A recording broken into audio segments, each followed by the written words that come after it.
मियां अल्ताफ थे उस टाइम पे हमारे साथ, जो एनसी के फॉरेस्ट मिनिस्टर थे। उन्होंने हमारी बड़ी मदद करी, वो वहीं कंदर में आ गए। चाहूंगी कि क्या चैलेंज आपको फेस करनी पड़ी और उन चैलेंज से आपने कैसे टैकल किया, क्योंकि जो हाई एल्टीट्यूड प्रोजेक्ट्स है उनमें आपको काफी ज्यादा मुश्किलात का सामना करना पड़ा होगा। हाई एल्टीट्यूड जो मैंने रोड देखी है उनको मेंटेनेंस बहुत जरूरी है, एंड जहाँ पे काफी तंग इलाके हैं, ट्रैफिक इतना ज्यादा है, आपका ड्रेनेज सिस्टम काम नहीं कर रहा है। So these are the things जो मेंटेनेंस है, जो लास्ट मिनट कनेक्टिविटी है, उस पर ध्यान रखना बहुत जरूरी है। क्योंकि आपने जम्मू कश्मीर में बहुत सालों तक काम किया है, तो आपके लिए सबसे चैलेंजिंग प्रोजेक्ट यहाँ पे कौन सा रहा? हसरते, चाहते, उल्फते और इज्जत रहती नहीं, ये चीजें रहती नहीं हमेशा। आज मैं जहाँ हूँ कल कोई और हो, ये भी एक दौर है, वो भी एक दौर है। इसका है राजेश खन्ना। अस्सलाम वालेकुम वरहमतुल्लाहि वबरकातुहू। मैं हूँ खान ताहिरा और आप कश्मीर न्यूज ब्यूरो का फेस टू फेस प्रोग्राम देख रहे हैं। आज हमारे साथ इस प्रोग्राम में एक ऐसी शख्सियत मौजूद हैं जो एक रिटायर्ड मेजर जनरल भी रह चुके हैं, इसके अलावा चीफ इंजीनियर बीकन भी रह चुके हैं। मैं बात कर रही हूँ टीपीएस रावत जी की। सबसे पहले तो सर बहुत बहुत शुक्रिया हमें अपना वक्त देने के लिए। आपका खैर मकदम करते हैं कश्मीर न्यूज ब्यूरो के फेस टू फेस प्रोग्राम में। सर सबसे पहले आपसे ये जानना चाहूंगी कि जम्मू कश्मीर में आपने कितना समय काम किया है, कितने सालों तक आप जम्मू कश्मीर में रहे, और इसके अलावा कौन से मेजर प्रोजेक्ट्स हैं, मेन प्रोजेक्ट्स हैं जिन पे आपने काम किया? ओके, सबसे पहले तो मैं देखिए कश्मीर में 84 में आया था, वो तो एक कोर्स करने आया था गुलमर्ग में जी। गुलमर्ग सोनामर्ग, वो ज़्यादा बड़ा नहीं था। उसके बाद हम यहाँ पे आए एज अ कंपनी कमांडर, जब हमारी रेजिमेंट नियारी कुपवाड़ा में थी। तो उस टाइम पे थोड़ा मिलिटेंसी का दौर था। उस टाइम पे हमारा मेजर काम था आईडीज को रिमूव करना, थोड़ा जो हैबिटेट, फौज का हैबिटेट था उसको बनाना। जी। देर आफ्टर फिर हम 2004 में as a commanding officer regiment को लेके आए, जो बॉर्डर फेंसिंग हुई थी, जो पहली बार शुरू हुई थी, तो उसमें हमने काम किया था। और हमारी रेजिमेंट का इलाका जो था वो आपका जो नस्ताचुन पास है, वहाँ से लेके ऑल अलोंग चलते चलते गूगलधर नीचे एंड कमखारी, एनएमके कमखारी गली, तो ये पूरा बॉर्डर पे हमने फेंसिंग उस टाइम पे करी थी।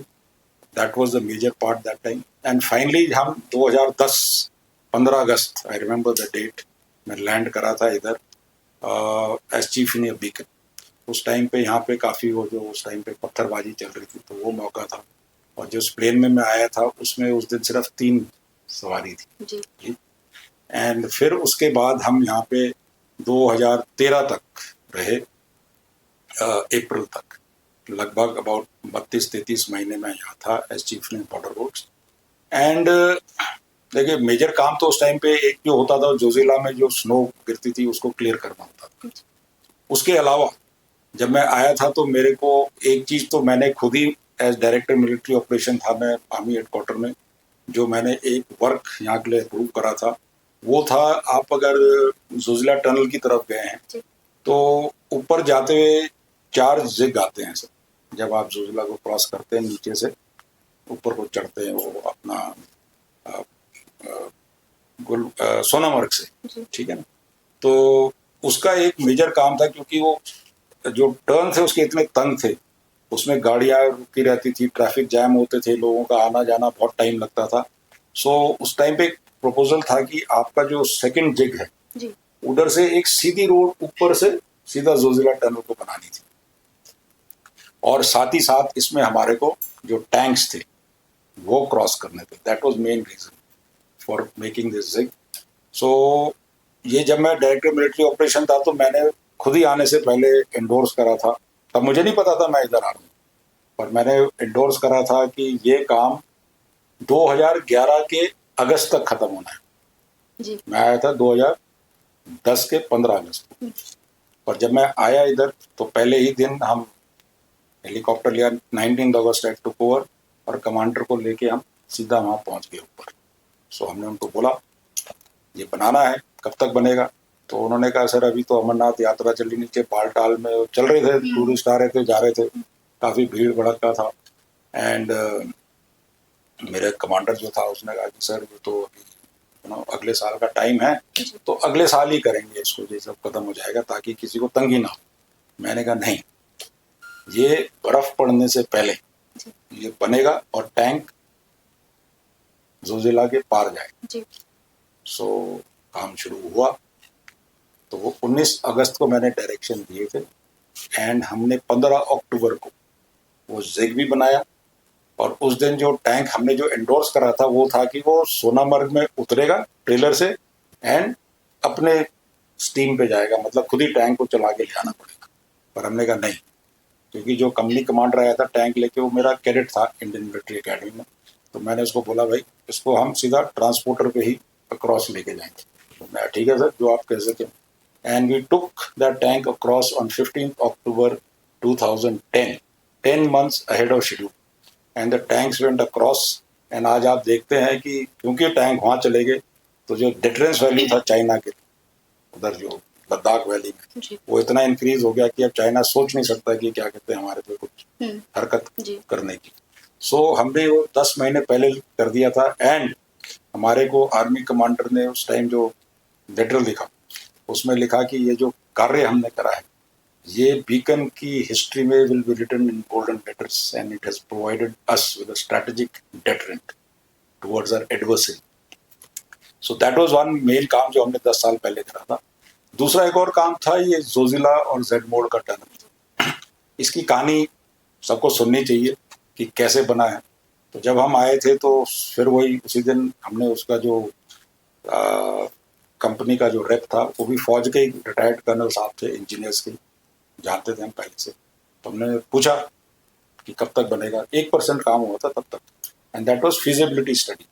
क्योंकि फिजिबिलिटी स्टडी होती है ऐसी कि आप पहले आपको फिजिबिलिटी स्टडी करती पड़ती है, कोर खोदने पड़ते हैं, आपको निकालने पड़ते हैं पूरे पहाड़ से नीचे जहाँ तक टनल बने।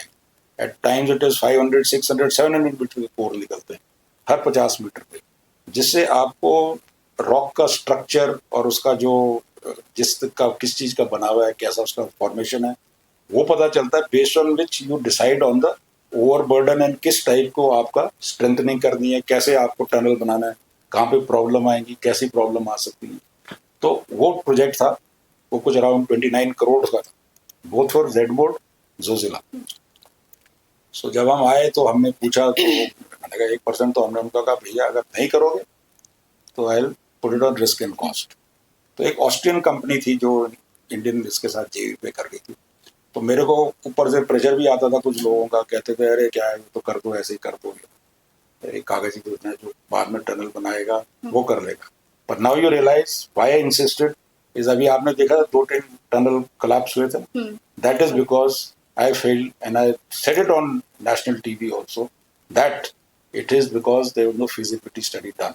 बिकॉज अगर फिजिबिलिटी स्टडी होती तो आपका जो डिजाइन होता उसका it would have been perfect. So now अब उन्होंने बनाया टनल, तो पहली रिपोर्ट दी मेरे को जेड मोड टनल की 2.2 किलोमीटर 2.3 किलोमीटर। तो आई आस्क्ड देम, ये ऑस्ट्रियंस आए थे बाहर से, तो हमने कहा ये इज इट ऑल वेदर? तो कहते हैं हमें तो पता नहीं, आई डोंट, कहते this is what you made. पर मैंने कहा your term and condition, the first term and condition is that the tunnel has to be all weather. All weather मतलब हर एक मौसम, पूरे 12 महीने हर दिन बंदा यहाँ से चलता है, उसको सोनामर्ग पहुंचना है, और जो जोजिला से वहां से सोनामर्ग से आगे मिनीमर्ग तक जाएगा 12 महीने वो ज्यादा गया विदाउट एनी इश्यूज। तो उन्होंने कहा तो हमें पता नहीं। फिर मैंने कहा क्यों, दूसरा आपने, मैंने कहा सासे से कंसल्ट किया है? तो कहते नहीं। तो मैंने वो दूसरा टर्म लिखा है आपका इसमें बड़ा क्लियरली कि for all these things you have to, for alignment है जो है आपको सासे से कंसल्ट करना है, ये आपने नहीं करा। तो ऐसे this report is rejected, you do it again. So हमने फिर सासे को बुलाया, सासे की टीम आई, उन्होंने रेकी करी और उन्होंने एक अलाइनमेंट दिया 5.9 या 6 किलोमीटर जेड मोड, ठीक है ना। सो हमने उनको कहा भाई ये है, अब आप बनाइए। तो अब उन्होंने बनाया वो टनल का फिर से अलाइनमेंट। तो मुझे कहते हैं कि सर हमने 2 रिपोर्ट बनाई है तो डबल पैसा चाहिए। मैं, ऐसा नहीं होता, आपने पहली रिपोर्ट गलत बनाई थी, तो आपने जो एक्स्ट्रा ड्रिलिंग करी है हम प्रोपोर्शनली दे सकते हैं, पर वो भी हमने पहले 29 से हमने 22-23 करोड़ कर दिया, क्योंकि देर सम उसमें करके री करके। तो इसका फिर से थोड़ा बढ़ा के 24 करोड़ पे आई थिंक होता, दोनों उसका भी टनल है इसका. So that Zojila tunnel came out at 13.9 kilometres and this was about 5.9 kilometres. तो ये है actual this thing as to how it has come about. क्योंकि हम भी अगर ऐसे कहते तो रिपोर्ट दे देते, तो 2.9 बनता, आप फिर भी यहीं बैठे रहते, ना सोनामर्ग जाते, ऑल वेदर नहीं होता. तो these are the things you have to सी.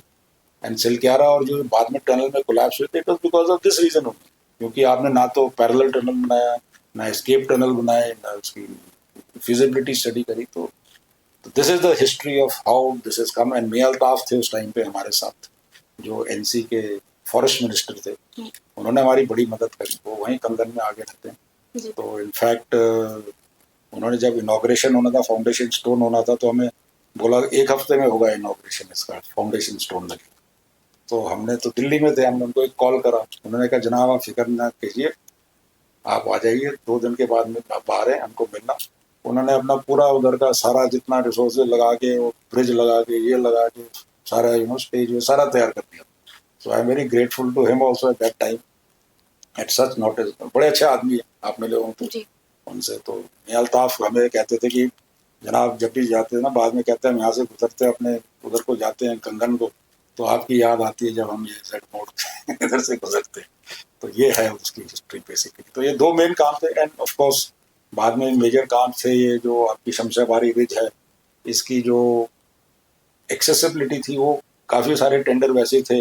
मैं पहले जैसे बताया था 2 टेन्योर पहले भी करे थे उसी एरिया में, तो मेरे को सारा इलाका पता. So I didn't have to waste time. तो हमने फिर उसके कंक्रीट ब्लॉक्स लगवाए वहाँ पे तंधार जाने के लिए. तंधार वो जो अपना साधना टनल है, नाश्ता चुन जिसको कहते हैं. एंड दूसरा ये जो जेड गली और ये आपका दावर को जो जाता है राजधानी से. So these are the things important things which जिससे आपकी मोबिलिटी, एक्सेसिबिलिटी, ये सारी इम्प्रूव. सर आपने जड मोड़ टनल के हवाले से बात की. आपसे जानना चाहूँगी कि जैसे जड मोड़ टनल है या इसके अलावा हाई आल्टीट्यूड जो प्रोजेक्ट्स हैं जिन पे आप काम कर चुके हैं, आपसे इस हवाले से ये जानना चाहूँगी कि क्या चैलेंज आपको फेस करनी पड़ी और उन चैलेंज से आपने कैसे टैकल किया, क्योंकि जो हाई आल्टीट्यूड प्रोजेक्ट्स है उनमें आपको काफ़ी ज़्यादा मुश्किलात का सामना करना पड़ा होगा. हाई एल्टीट्यूड में देखिए, एक तो वर्किंग सीजन बहुत कम होता है. जी. देन देर इज उसका जो ट्रांसपोर्टेशन होता है सामान का, आपका जो लेबर लगता है. अब आपको मैं एक एग्जांपल देता हूँ. जो हमने फेंसिंग की बात करी थी, आपको एक पिकेट, ये जरामा है नीचे बेस, वहाँ पे हमारा बेस था. वहाँ से आपको जो पिकेट्स है, एंगल्स जो फेंसिंग के पोल लगते हैं, वो वहाँ से उठा के उसको न्यू मुंगेर खान तक, वहाँ तक ले आना पड़ता था ऊपर तक. तो उसको एक दिन जाने में लगता था, रेस्ट करता था, दूसरे दिन आता था. और क्या ले आता था? एक पिकेट अपने उसमें कंधे पे लोड करके. और उसके भी वो उस टाइम पे उसको पता नहीं कितनी पी होती है. एक दिन का पैसा दो तो उसको 1 पी कहते हैं, पर उसके वो इतने पैसे देने पड़ते थे. तो उसी लॉजिस्टिक्स इज मोस्ट इम्पोर्टेंट. अब दूसरा है, अब आप वो पहाड़ पे हो, आपने उस पे आपने पिकेट को गाड़ना है, हार्ड रॉक है, कैसे करें? तो हमारा, मुझे याद है एक वाक्य, जो हम ब्रीफिंग कर रहे थे, क्या कहते हैं उस टाइम पे, किधर पे, तो हमसे पहले जो गया उसने कहा कि जिसको ब्रीफ कर रहे थे कि देखिए हम क्या कर रहे हैं, वो हार्ड है ना, तो हम वहाँ पे एक थोड़ा सा फाउंडेशन बना के उस पर पिकेट लगा रहे. तो उसने कहा बड़ा अच्छा आपकी, तो क्या कहते हैं हम, मेरी फेंस 2 फीट और ऊपर हो जाएगी. मैंने फिर हमें बोला कि आप सब ऐसे करें. मैंने कहा हम नहीं करेंगे ऐसे, क्योंकि पहला स्नो फॉल होगा, पहले स्नो लोड के साथ सारी फेंस बह जाएगी उसके साथ. सो हमसे पूछा कि आप क्या कर रहे हैं. हमने कहा हम वहाँ पे थोड़ा सा ड्रिल कर रहे हैं, उसमें एक्सप्लोजिव डाल रहे हैं और उसको ब्लास्ट कर रहे हैं, ताकि हमको एग्रीगेट भी वहीं मिल जाता है, ना कि वो बंदे को नीचे से आगे ऊपर एग्रीगेट कंधे में लोड करके. खच्चर कितने उस टाइम पे, आई रिमेम्बर, देखिए हमारे फेंसिंग के थे, कितने लेबर थे, 1000 तो खच्चर रोज के. पता नहीं कोई कहीं जा रहा है उस एंगल पे, कोई कहीं जा रहा है. इतने सारे लोग, सारे क्या कहते हैं बिखरे हुए हैं टेट में, छोटे 3-3, 4-4 बंदों की पार्टी में लेबर के साथ काम कर रहे हैं. उनका खाना पीना, रहना, लॉजिस्टिक्स पहुंचाना, एंड लेस क्या कहते हैं वर्किंग टाइम. तो ये बड़ी दिक्कतें आती हैं यहाँ पे, इन दोज कंडीशन. आप फिर बाद में ठंड है, आपको अपने आप को भी बचा के रखना है, मेडिकल एड जो है दूर है. तो बहुत सारी दिक्कतें होती हैं हाई एल्टीट्यूड में. पर यस, फौजी तो बना इसीलिए है, दुर्गम जगह पे, दुर्गम वक्त पे है. काम करने के। सर, नेशनल हाईवेज के हवाले से जानना चाहूँगी। नेशनल हाईवेज हैं जिसमें अगर बात हम NH-44 के हवाले से करें, मुगल रोड के हवाले से बात करें, तो इसमें मैं आपसे ये जानना चाहूँगी कि जो इनकी जो इम्प्रूवमेंट्स हुई है नेशनल हाईवेज की, इससे जो रिमोट एरियाज़ हैं उनकी जो कनेक्टिविटी है और जो डेली लाइफ है उस पर कैसा असर पड़ा? देखिए, बहुत अच्छा असर पड़ा है। पहले तो हमारे पास एक ही एक्सेसिबिलिटी थी, वो जो जवाहर टनल से आती थी। जी। इनफैक्ट जब वो बंद हो जाता था, सारी गाड़ियां इधर भी रुक जाती थी, उधर भी रुक जाती थी। पर मैं अपने आप को शाबाशी देना चाहूँगा कि मैं जो 3 साल था उस टाइम पे कभी भी जवाहर टनल को हमने 6 घंटे से ज़्यादा बंद होने नहीं दिया। क्योंकि उस टाइम पे हमारा क्या था कि अगर बर्फ़ पड़ती थी, तो अगर मैं जम्मू में होता तो मैं श्रीनगर की तरफ अपना काफ़िला लेके चलता था, और अगर श्रीनगर में होता तो जम्मू की तरफ। तो सारी जो अपनी फोर्स थी, लेबर थी, वो सारे रोड पे होते थे, फटाफट क्लियर हो जाता था। सो दैट वाज द ओनली, क्या कहते हैं, आपका उस टाइम जवाहर टनल से इधर कश्मीर वैली में आता था। अब काफ़ी सारे एक्सेस पॉइंट बन गए, आपका टनल भी नया बन गया, रेल आ गई है, रोड्स डबल लेन हो गई हैं। पहले लेन छोटी सी थी। मुझे पता है, हमारा एरिया जम्मू रेलवे स्टेशन से होता था, सीधा यहाँ कमान पोस्ट तक जाता था और इधर ये मिनी मार्ग तक जाता था। सो वही पतली सी डबल लेन आती थी रोड, जिसमें ट्रैफिक एक्चुअली उस टाइम पे कम था, तो ठीक था, पर फिर भी एक्सेसिबिलिटी वाज अ प्रॉब्लम। अब आपके पास इतने सारे बन गए, वहाँ उधर से ये आपका मुगल रोड भी हो गया है, ये आपका यहाँ से भी टनल दूसरा बन गया है, लेन भी वाइड हो गई है, ट्रैफिक भी है। अभी तो इनफैक्ट ज़्यादा कभी ट्रैफिक जाम हो जाते, पर आपकी सहूलियत में टाइम हो गई। And traffic infrastructure has improve बहुत ज़्यादा और अच्छा हुआ है। पर आई थिंक अभी भी जो लास्ट मिनट कनेक्टिविटी है आपकी, जो लेट्स से गाँव को जाना है, मैं अभी लास्ट कुछ 5-6 महीने में 3-4 बार आए हैं, तो हम अपने इधर जाते रहते हैं कुछ काम से। तो जो मैंने रोड देखी है उनको मेंटेनेंस बहुत जरूरी है। एंड जहाँ पे काफ़ी तंग इलाके हैं, ट्रैफिक इतना ज़्यादा है, आपका ड्रेनेज सिस्टम काम नहीं कर रहा है। So these are the things जो मेंटेनेंस एंड जो लास्ट मिनट कनेक्टिविटी है, उस पर ध्यान रखना बहुत जरूरी है। अदरवाइज इंफ्रास्ट्रक्चर डेवलपमेंट जो कश्मीर में हुआ है, काफ़ी अच्छा हुआ है और अच्छी स्पीड से हुआ है, और आगे भी पर इसमें as per time with increasing आपका जो है कनेक्टिविटी और रोड जो आपकी जो ट्रैफिक बढ़ रही है, उसको मद्देनजर रखते हुए we have to keep improve. Sir, Amarnath यात्रा के हवाले से जानना चाहूँगी। जो अमरनाथ यात्रा ट्रैक है, एक तो उसकी मेंटेनेंस और उसके अलावा जो पिलग्रिम्स आते हैं, जो यात्री आते हैं, उनकी सेफ्टी के लिए क्या कुछ चैलेंज जो है उनको फेस किया जाता है और उनको मेंटेन कैसे किया जाता है? अमरनाथ यात्रा का देखिए, वो जो ट्रैक था उस टाइम पे, तो जब मैं यहाँ था तब तो काफ़ी वो छोटा सा फुट ट्रैक सा जाता था। अभी मेरे को ध्यान नहीं है अभी क्या है, पर I believe it has been widen. हमारे को उस टाइम बोला था वाइडन करने के लिए, पर वो लोकल जो थे उधर उन्होंने कहा नहीं, हम नहीं करने देंगे, बिकॉज आई थिंक काफ़ी लोगों की रोज क्या कहते हैं, नहीं, उनका जो अर्निंग का मेथड था वो था। सो वो नहीं चाहते थे कि वो कर दे। अगर आपने रोड चौड़ी कर दी और आपकी गाड़ियां चली गई, तो उनका तो कोई रुकेगा नहीं, खाना नहीं खाएगा, तो वो प्रॉब्लम था। पर मैंने अभी लेटली मैं गया नहीं ना, मुझे पता, पर मुझे ये खबर जरूर है कि थोड़ा वाइडन करा है उसको। पर उसका देखिए यही है बेसिकली कि क्या कहते हैं, आदमी को सिर्फ ध्यान रखना है कि जो फिजिकली फिट नहीं है उसको ध्यान रखना है। वो जल्दी जल्दी में और अपने ये ना सोचे कि मैं जल्दी पहुंच जाऊंगा, क्योंकि आप इस एल्टीट्यूड से इस एल्टीट्यूड पे पहुंचे तो आपको अगर मेडिकल प्रॉब्लम है तो जरूर कोई दिक्कतें आ सकती। तो वही है, अदरवाइज तो आई थिंक आजकल इतना वो हो गया है, I think whether is also change, गर्मी इतनी हो गई है, एंड वो ठंडी का भी वो मौसम इतना ज़्यादा नहीं है अभी। शिवलिंग भी आई थिंक इतना ज़्यादा देर तक नहीं रहता वो भी। सो पर रोड का तो I can't say much, because मैंने लेटली देखा नहीं है क्या है। सर, प्रोजेक्ट बीकन के हवाले से जानना चाहूँगी, क्योंकि आप चीफ इंजीनियर रह चुके हैं बीकन के। मैं आपसे ये जानना चाहूँगी, अगर आज के हवाले से बात की जाए, जो लोग हैं, अगर हम इंजीनियर्स को छोड़ के बाकी जो आम लोग हैं उनके हवाले से अगर बात करें, अगर वो बीकन प्रोजेक्ट का हिस्सा बनना चाहें तो उनके लिए क्या कुछ अपॉर्चुनिटीज हैं? देखिए, बीकन तो क्या है, बॉर्डर रोड्स का सिस्टम अलग है जी। इट्स अ सेंट्रल गवर्नमेंट का एजेंसी है, एंड इनके आजकल ज़्यादातर ईपीसी कॉन्ट्रैक्ट आते हैं जो आप कॉन्ट्रैक्टर को दे देते हैं, एंड वो ही सब कुछ करता है, जो सामान लगाना है, क्या करना है।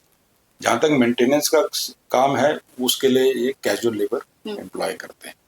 सो लोकल के लिए यही है कि जो सामान है, कुछ कॉन्ट्रैक्टर होते हैं जो उनको सामान देते हैं, बाकी जो मेन कॉन्ट्रैक्टर है जिसको पूरा कॉन्ट्रैक्ट मिल जाता है और फिर वही अपने हिसाब से क्या सामान लगाना जो आपके टेंडर क्लॉज में दिया रहता है कि ये लगाना है।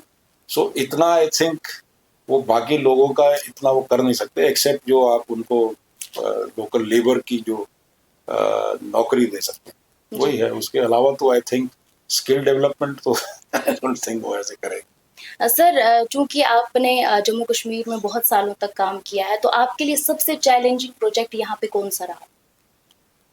देखिए, एक तो जैसे मैंने कहा था ये फेंसिंग का प्रोजेक्ट बड़ा वो था। आप ऐसे इलाके में कर रहे थे, कहीं पत्थर थे, कहीं वो जमीन सॉफ्ट थी, सामान जो आपको ले जाना है, इतने सारे खच्चर, इतने सारे लेबर काम कर रहे हैं, कहीं कभी कोई खच्चर गिर जाता था, कुछ या तो उनकी डेथ हो जाती थी। पर आपको जो मैनेजमेंट करना था जी। इतने पॉइंट से जहाँ जहाँ सामान भेजा, जैसे आपको मैंने कहा था NMK तक, न्यू मुंगेर खां जो है पोस्ट, वहां तक सामान पहुंचाने में बंदे का आने जाने में 3 दिन लग जाते। सो इस सबका कोऑर्डिनेशन और सब कुछ करना, it was a very big task जो हमने किया है एंड सक्सेसफुली भी करा है। एंड दूसरा उसके बाद ऑफ कोर्स जो आपने जो अभी टनल जो बन रहे हैं इसका जो काम तो करना पड़ा था, that itself was challenge. And in fact border roads तो is as it is a challenging this thing, appointment in the sense कि आप ऐसे इलाके में काम कर रहे हैं, राजधान पास है, इधर क्या कहते हैं आपका सिंथन पास है, ये सारे ऐसे इलाके में बर्फ पड़ जाती है। आपको यू हैव टू इंश्योर कि ट्रैफिक चलती रहे एंड उसको मेंटेन करना है। अब तो काफ़ी सारी नई चीज़ें आ गई। इनफैक्ट मैं देखा था जो ड्रेनेज बहुत इंपॉर्टेंट होता है किसी भी रोड को मेंटेन करने में या उसकी सस्टेनेबिलिटी बढ़ाने के लिए, तो वो लोग क्या कहते हैं थोड़ा सा ओवरलुक कर जाते थे, क्योंकि बार बार लैंडस्लाइड आती रहती है, आपकी भरती रहती है, तो वो जनरली उस पर इतना ध्यान नहीं देते। पर अगर आपकी ड्रेनेज सिस्टम ठीक नहीं होगी तो रोड की सस्टेनेबिलिटी नहीं रहेगी, जल्दी खराब हो जाएगी। तो अभी आजकल प्री कास्ट आने लगे, तो that's a very good thing. आपके जो कलवर्ट बनते हैं रोडों में वो भी प्री कास्ट आने लगे। So this has also improved जो काम है आपका। एंड इनफैक्ट आपने पूछा था बीकन का जो है, मैं ये कहता हूँ कि उसी आपको सेटिस्फैक्शन मिलता है। आप कोई काम कर रहे हैं, उसको आप देख रहे हैं, उसको शुरू से लेके आखिर तक कुछ किसी फॉर्म में आने में, and you are kind of, जैसे आई रिमेम्बर एक बार अब्दुल्ला साहब भी जब आए थे, फारूक अब्दुल्ला साहब इनॉग्रेशन पे, तो उन्होंने कहा था beacon is the life line of Kashmir.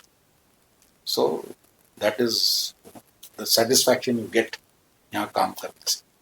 Sir, आपके हिसाब से जम्मू कश्मीर का जो इंफ्रास्ट्रक्चर है वो लॉन्ग लास्टिंग कैसे हो सकता है और इफेक्टिव कैसे बन सकता है? आपके हिसाब से कौन सा ऐसा कदम है जो उठाना चाहिए जिसकी वजह से जो जम्मू कश्मीर का इंफ्रास्ट्रक्चर है, एक तो लॉन्ग लास्टिंग हो और दूसरा इफेक्टिव है? देखिए, लॉन्ग लास्टिंग होने के लिए it has to be planned. जी। तो काफी डेवलपमेंट हुआ है, पर इट शुड नॉट मशरूम की ऐसे ही आप जहां मर्जी है बना दो। हर चीज की प्लानिंग होनी चाहिए। And then once it has been planned, it should be done as per the plan and ensure that the maintenance is done. अगर आप उसको मेंटेन नहीं करेंगे, ऐसे ही बना कर खड़ा कर देंगे, कोई उसको रोक टोक नहीं होगी, तो obviously there will be chaos. So to ensure there is no chaos, जैसे अभी मैं पीछे आया था एक बार, तो मैंने देखा था ये जब शहर में गया था, श्रीनगर टाउन, तो अच्छे अच्छे चीजें बन रही हैं, अच्छे स्ट्रक्चर्स आ रहे हैं, पर like I said you have to plan it. जी। मास्टर प्लान हो या कुछ हो, आपकी रोडें चौड़ी होनी चाहिए, एमिनिटीज होनी चाहिए, उसके बाद उसका रेगुलर मेंटेनेंस। सर, आखिर में आपसे जानना चाहूंगी कि जम्मू कश्मीर में आपने काम किया है, तो आपका यहाँ पे एक्सपीरियंस कैसा रहा? जम्मू कश्मीर के लोगों को लेके आपका एक्सपीरियंस कैसा रहा? सबसे अच्छा, I feel the most hospitable people are the Kashmiris. In fact हम आज यही बात कर रहे थे, प्रभु साहब हैं हमारे दोस्त, जिनके साथ अब हमारा 15-16 साल का हो गया। हम आते हैं तो हमारे साथ ही हम साथ में रहते हैं थ्रू आउट माई स्टे इधर। एंड आज हम एक शेर बार बार वो कर रहे थे, कल उन्होंने बताया था जो मुझे याद आता है, and like I told you कि मैंने हॉस्पिटैलिटी तो I have not seen anywhere better than Kashmiri hospitality. मेरा तो पेट भी निकल गया यहाँ रह के 2-4 दिन, पर वो शेर बहुत जरूरी है सुनाना। कल से हम सुन रहे हैं, मैं कोशिश भी कर रहा हूँ उसको बार बार याद करके। क्या था वो? हसरते चाहते, उल्फते और इज्जत रहती नहीं, ये चीजें रहती नहीं हमेशा। आज मैं जहाँ हूँ कल कोई और होगा, ये भी एक दौर है, वो भी एक दौर है। इसका है राजेश खन्ना का। तो कश्मीर इज, आई थिंक, मतलब मैं तो कल इनको यही कह रहा था कि मुझे लगता है मेरा कुछ नाता है कश्मीर के साथ की। 3 बार आया, अभी हर 2-3 महीने में एक बार आता हूँ, और हमेशा कुपवाड़ा ही आता हूँ। तो मे भी कुपवाड़ा में मेरी रेजिमेंट है अभी, तो उसकी वजह से मुझे हमेशा जाना ही पड़ता है। तो होगा भी नाता जो बार बार आता ही रहता है। बहुत बहुत शुक्रिया सर, हमें अपना वक्त देने के लिए, हमारे साथ बातचीत करने के लिए। तो ये हमारे साथ टीपीएस रावत जी मौजूद थे, जिनसे हमने जम्मू कश्मीर की इंफ्रास्ट्रक्चर के हवाले से जाना, और उसके अलावा जो हाई आल्टीट्यूड प्रोजेक्ट्स हैं जिनका टीपीएस रावत जी खुद हिस्सा रह चुके हैं, हमने इनसे उनके हवाले से भी जाना। और सबसे बड़ी बात ये जानी कि आखिरकार जो हाई आल्टीट्यूड प्रोजेक्ट्स होते हैं उनमें क्या कुछ मुश्किलात का सामना करना पड़ता है, किन चैलेंज के साथ इनको गुजरना पड़ता है। ये हमारे साथ टीपीएस रावत जी मौजूद थे। ऐसे ही बाकी भी आपके सामने ऐसे ही हस्तियां लेके आएंगे, उनसे आप सबकी मुलाकात करवाएंगे। तब तक के लिए आप हमारे साथ बने रहिए और देखते रहिए Kashmir news bureau. Thank you.